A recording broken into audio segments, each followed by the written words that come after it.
ઉધના 3 રસ્તા પર જમ્મુના રિયાસી એરિયામાં વૈષ્ણોદેવી યાત્રા પર જઈ રહેલી બસ ઉપર આતંકવાદીઓએ ગોળીઓથી હુમલો કરવામાં આવ્યો હતો।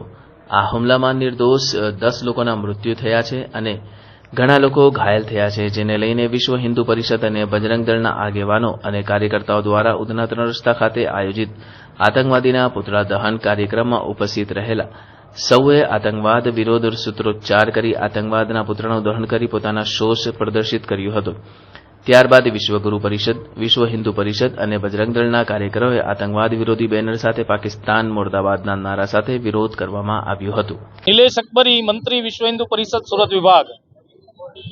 આજે જે કાશ્મીરની અંદર 9 જૂનના રોજ આતંકવાદીઓ દ્વારા જે હિન્દુ શ્રદ્ધાળુ ઉપર હુમલો કરીને નરસંહાર કરવામાં આવ્યો છે, તેના વિરોધમાં બજરંગ દળ દ્વારા વિરોધ પ્રદર્શન અને મહામહિમ રાષ્ટ્રપતિ મહોદયાને આવેદનપત્ર આપીને ભારત સરકાર સમક્ષ બજરંગ દળ દ્વારા માંગ કરવામાં આવે છે કે આ પ્રકારનો આતંકવાદ છેલ્લા ઘણા વર્ષોથી પાકિસ્તાન સમર્થિત રહ્યો છે અને પાકિસ્તાન દ્વારા કાશ્મીરની અંદર ઘૂસણખોરી કરીને આતંકવાદને સમર્થન આપવામાં આવી રહ્યું છે।